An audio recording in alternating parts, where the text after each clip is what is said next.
اور آج کے زمانے میں افراد حکمران نہیں ہیں، یہ بھی اچھی طرح سمجھ لینا چاہیے۔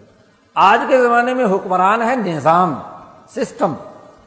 اور چونکہ اس بین الاقوامی دنیا میں 5 ملک جو پانچوں کے پانچوں غیر مسلم ہیں ویٹو پاور رکھتے ہیں، ان کی مرضی کا جو نظام ہوتا ہے وہ قائم ہوتا ہے، ان کی مرضی کے مطابق سسٹم بنایا جاتا ہے، اور وہ عالمی شکنجہ ہر ملک پر کس دیا جاتا ہے، ملک بنانے سے پہلے ہی غلام بنا لیا جاتا ہے۔ تو جب ممالک اور اقوام شر کے مقابلے کے لیے یا شر کے پھیلاؤ کے لیے یا سرمایہ پرستی کے پھیلاؤ کے لیے کردار ادا کرتے ہیں، تو وہاں افراد کے آنے جانے سے کیا ہوگا؟ افراد تو اس سسٹم میں صرف مینیجر ہوتا ہے، ملازم ہوتا ہے، وہ ایک 5 سال کے عرصے کی ملازمت کے لیے آتا ہے، سسٹم چلاتا ہے۔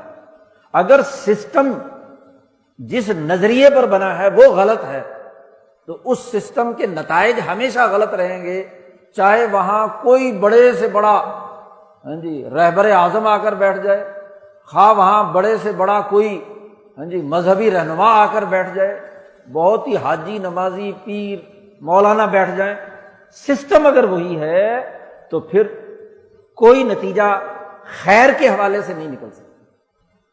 پھر ہر وزیر اعظم سال کے بعد یہی منت کریں گے کہ ابھی تو میرا سال ہی گزرا ہے یار، ابھی 4 سال اور برداشت کرو، پھر دیکھنا۔ نواز شریف صاحب کی تقریر موجود ہے، گیلانی کی موجود ہے، اس سے پہلے بے نظیر کی موجود ہے، اس سے پہلے بھی جب نواز شریف آیا اس کی بھی موجود ہے، بیچارے محمد خان جنیجو کی تقریر بھی آن ریکارڈ موجود ہے، اور آج عمران خان بھی یہی کہہ رہا ہے۔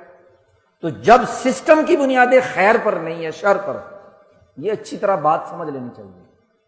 سسٹم سرمایہ دارانہ اصول پر ہے، سسٹم IMF کا غلام ہے، سسٹم ورلڈ بینک کا غلام ہے، وہ شر پر مبنی ہے، وہ افادہ مثبت نہیں، افادہ منفی کی بنیاد پر سوسائٹی کے اندر غلامی کا نظام قائم کیے گئے ہیں۔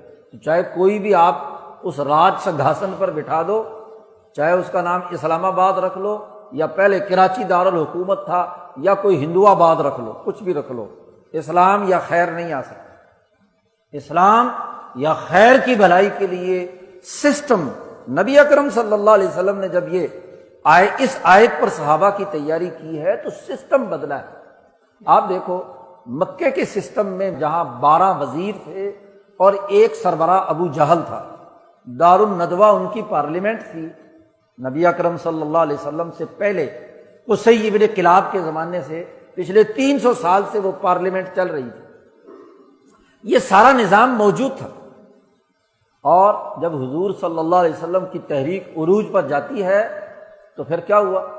پیشکش کی سسٹم نے، ابو جہل نے، کہ ابو طالب سے کہا کہ اپنے بھتیجے سے کہو کہ اگر تم حکومت چاہتے ہو تو حکومت میں ہم آپ کو حصے دار بنانے کے لیے تیار ہیں۔ سسٹم یہی رہے گا، حکومت آپ کو سردار مان لیتے ہیں، اور اگر آپ کو کسی عورت سے لڑکی سے شادی کرانی ہے تو وہ بھی آپ کو کرا دیتے ہیں، کوئی مال و دولت اور سرمایہ چاہیے تو وہ بھی آپ کو دینے کے لیے تیار ہے۔ لیکن آپ یہ تمام باتیں مت کرو جو آپ کر رہے ہیں، حکومت میں شراکت اقتدار ہمارے ساتھ کر لو۔ نبی اکرم صلی اللہ علیہ وسلم نے انکار کر دیا کہ اگر یہ میرے ایک ہاتھ پر سورج اور ایک ہاتھ پر چاند لا کر رکھ دیں تب بھی میں اپنی بات سے منحرف، کیونکہ مجھے تو خیر کا، انسانی بھلائی کا سسٹم بنانا ہے۔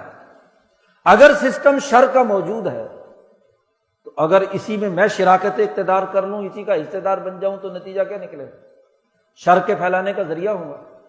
نبی اکرم صلی اللہ علیہ وسلم نے جا کر مدینہ منورہ میں اپنی حکومت خود قائم کی، اپنا نظام بنایا، سسٹم بنایا، نئی عدالت، نئی سیاست، نئی معیشت، نئے ادارے، نیا نظام، نیا طریقہ کار، لِیُظْہِرَہُ عَلَى الدِّینِ کُلِّہ کی اساس پر، اور پھر اس کے ذریعے سے طاقت پیدا کی، اور اس طاقت نے آ کر مکے کے اس سسٹم کو فتح مکہ کے موقع پر توڑا، اور نیا نظام جو مدینے میں قائم کیا تھا وہ نافذ العمل کیا۔ سسٹم کے اندر شراکت کا کیا مطلب ہے؟ آج بڑی غلط فہمی ہماری یہ ہے کہ اسی سسٹم میں رہتے ہوئے ہم کوئی نتیجہ پیدا کرنے میں، یہ بڑے بوڑھے 1970 سے جانتے ہیں کہ ہر الیکشن سے پہلے 70 کے الیکشن سے پہلے کیا تھا؟ بھٹو صاحب نے یہاں نعرے لگائے، جلد سے جلوس نکالے، روٹی کپڑا مکان، نوجوان اور جو یہاں کے نظام سے تنگ آئے ہوئے لوگ، 22 خاندانوں کی سرمایہ داری کی حکمرانی کے نظام سے تنگ آئے ہوئے لوگ سڑکوں پہ نکل آئے اور بس جی اب انقلاب آ گیا، تبدیلی آ جائے گی، یہ ہو جائے گا وہ ہو جائے گا۔ بھٹو صاحب 7 سال رہے، کیا ہوا؟ جو پہلے بنا ہوا سسٹم تھا وہ بھی تباہ و برباد کر کے اور نیا سسٹم بنائے بغیر اٹھایا گیا اور پھانسی پہ چڑھا دیا جی۔ بات یہ ہے اس کے بعد اسلام کا غلغلہ 1977 کی تحریک میں کتنے بیٹھے ہوئے یہاں؟ چند ہی ہوں گے 2-4 بوڑھے جو 77 کی تحریک میں تھے اور خوب جلوس نکالے، حلوے کھائے، نظام مصطفیٰ کے نعرے لگائے، ہاں جی خوب، اور نتیجہ کیا نکلا؟ ہاں جی 11 سالہ آمریت اس سوسائٹی پر مسلط ہوئی اور اسلام غتربود۔ آپ کو اسلام چاہیے تو میں 5 سال کے لیے صدر پاکستان، ماشاءاللہ نیا ڈرامہ، کوئی نہ اسلام نہ نظام نہ کوئی سسٹم میں کیا تبدیلی آئی؟ کچھ نہیں۔ تو یہ پوری تماشا ہے پچھلے 12-13 الیکشنوں اور پورے 70 سال میں افراد کی تبدیلی کا۔ ہر حکومت آتی ہے تو اپوزیشن پہلے ہی تیار ہوتی ہے۔ جب کسی سوسائٹی میں سیاسی شعور مسخ ہو جائے، سسٹم کے حوالے سے ادراک ختم ہو جائے، نظریہ زندگی نہ رہے، تو وہ سوسائٹی زوال پذیر ہوتی ہے۔ تو ہماری غلامی کی سیاہ رات جو ہم پر 70 سالوں سے چھائی ہوئی ہے، اس کا سبب وہ عالمی سرمایہ داری نظام ہے جس کی ایجنٹی پر یہاں کا معاشی، سیاسی، سماجی سسٹم چل رہا ہے۔ غلامی کے زمانے کے انگریزوں کا وہ نظام ہے جو 200 سالہ دور میں اس قوم کو غلام بنانے کے لیے، نو آبادیاتی دور کے تقاضوں کو پورا کرنے کے لیے بنایا گیا تھا، آج وہی مسلط۔ 250 سالوں میں ان میں تو کوئی تغیر و تبدل کسی میں نہیں ہوا۔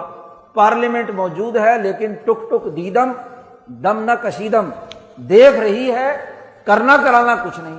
70 سال کی اس پاکستان کی پارلیمنٹ کی قانون سازی کی تاریخ اٹھا کر دیکھو، اس نے سسٹم میں کیا تبدیلی کی ہے۔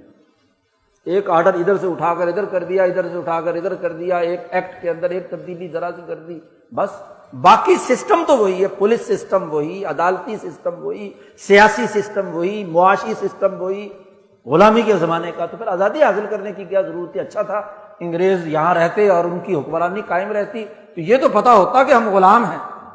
اب ہم فخر سے کہتے ہیں کہ ہم آزاد ہیں اور آزادی کے نام پر بڑے شور و شرابہ مناتے ہیں، تو اس سے بڑا دھوکہ اور فراڈ کیا ہوگا کہ ہو غلام اسی ظالمانہ سسٹم کے اور سمجھیں اپنے آپ کو آزاد۔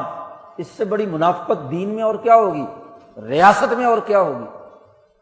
تو قرآن کہتا ہے لِكُلٍّ وِجْهَةٌ، دنیا کی ہر قوم کا ایک نظریہ زندگی ہوتا ہے، تو فَاسْتَبِقُوا الْخَيْرَاتِ، خیرات اور بہتری کے پہلوؤں کی طرف سبقت لے کر جاؤ، نہ یہ کہ شر میں آگے بڑھو اور نہ یہ کہ پست ترین خیر کے اندر رہو۔ اگر بالفرض اس کو آزادی تسلیم بھی کر لیا جائے تو ایک کامل آزادی ہوتی ہے اور ایک ناقص آزادی ہوتی ہے۔ تو ناقص آزادی سے کامل آزادی کی طرف کا سفر تو تب ہوگا جب آپ کا سسٹم بدلے گا۔ تو خیرات میں سبقت لے جانے، آگے بڑھنے، ہمارے سے بعد میں آزاد ہونے والا چین وہ آپ سے سبقت لے گیا تو تمہیں ڈوب مرنا چاہیے نا، اس کی پڑوس میں رہتے ہو، اس سے 2 سال پہلے تم موجود تھے، تمہارے پاس تو پھر بھی یہاں ریلوے، نہری نظام، یہ پوری فوج، باقاعدہ یہاں کے سسٹم موجود تھے، وہ تو نشے میں پڑے ہوئے تھے، ان کے پاس تو زیرو سے وہ انہوں نے ترقی کر کے یہاں تک پہنچے۔